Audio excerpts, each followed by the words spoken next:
Assalamualaikum warahmatullahi wabarakatuh. Inilah media pembelajaran dari kelompok kami. Materi yang pertama yaitu pengertian ilmu bahasa dan teknologi. Ilmu adalah usaha-usaha untuk menyelidiki, menemukan, dan meningkatkan pemahaman kita. Dari berbagai segi kenyataan dalam diri kita, segi-segi ini dibatasi agar dihasilkan rumusan-rumusan yang pasti. Ilmu itu juga bisa dikatakan rasa ingin tahu kita. Contohnya seperti belajar. Kita tiada henti-hentinya mencari ilmu. Teknologi adalah ilmu yang berhubungan dengan alat atau mesin yang diciptakan untuk mempermudah manusia dalam menyelesaikan berbagai macam masalah atau pekerjaan. Contohnya saja, dulu kita ingin mentransferkan uang harus melalui pos atau ke bank dulu. Jadi kalau kita jarak jauh, mau tidak mau kita harus pergi ke pos atau ke bank.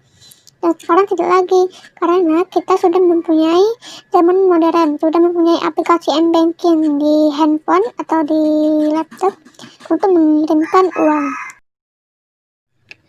Bahasa adalah kemampuan yang dimiliki manusia untuk berkomunikasi dengan manusia lainnya menggunakan tanda, misalnya kata dan gerakan. Dari kajian ilmiah, bahasa itu juga disebut dengan ilmu linguistik. Hubungan ilmu dan teknologi memiliki kaitan struktur yang jelas. Ilmu pengetahuan dan teknologi merupakan dua hal yang tak terpisahkan dalam peranannya. Untuk memenuhi kebutuhan insani, ilmu pengetahuan digunakan untuk mengetahui apa, sedangkan teknologi itu mengetahui bagaimana. Ilmu pengetahuan sebagai suatu badan pengetahuan, sedangkan teknologi sebagai seni yang berhubungan dengan proses produksi, berkaitan dalam satu sistem yang saling berinteraksi. Materi selanjutnya yaitu peran bahasa Indonesia dalam ilmu pengetahuan dan teknologi. Yang pertama yaitu memberikan berbagai kemudahan. Perkembangan ilmu teknologi ini mampu membantu manusia dalam beraktivitas, terutama yang berhubungan dengan kegiatan perindustrian dan telekomunikasi. Namun, dampak dari perkembangan ilmu teknologi ini juga berdampak ke berbagai hal seperti kegiatan kehidupan sehari-hari kita.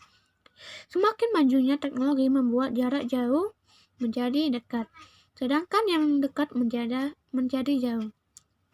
Dahulu masyarakat mengirimkan uang jarak jauh menggunakan wire pos. Kini sudah menggunakan m-banking atau transfer melalui aplikasi yang lainnya, sehingga aktivitas pengiriman uang itu menjadi lebih cepat dilaksanakan tanpa memakan waktu yang lama.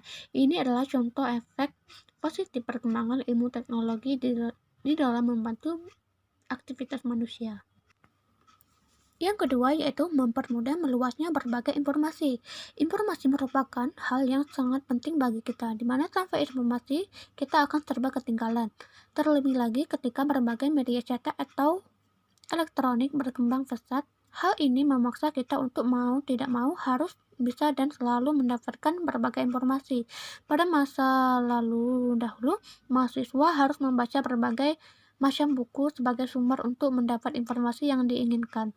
Namun sekarang kegiatan semacam ini sudah dimulai ditinggalkan. Mereka lebih senang mencari informasi melalui media internet seperti Google yang menyediakan layanan untuk pencarian yang mempercepat waktu dan membuat lebih efisien. Dan yang ketiga yaitu bertambahnya pengetahuan dan wawasan.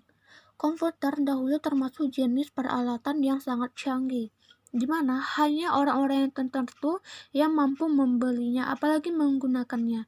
Namun, seiring dengan perkembangan ilmu teknologi ini, peralatan elektronik seperti komputer, internet, dan handphone yang seperti kita pegang saat ini sudah menjadi benda yang menjamur, di mana tidak hanya seorang orang tertentu yang mampu menggunakannya, bahkan anak-anak di bawah umur kita juga dapat menggunakannya. Inilah pengaruh positif perkembangan ilmu teknologi di era globalisasi terhadap ilmu pengetahuan dan wawasan masyarakat. Baiklah, itulah materi dari saya. Semoga bermanfaat. Terima kasih.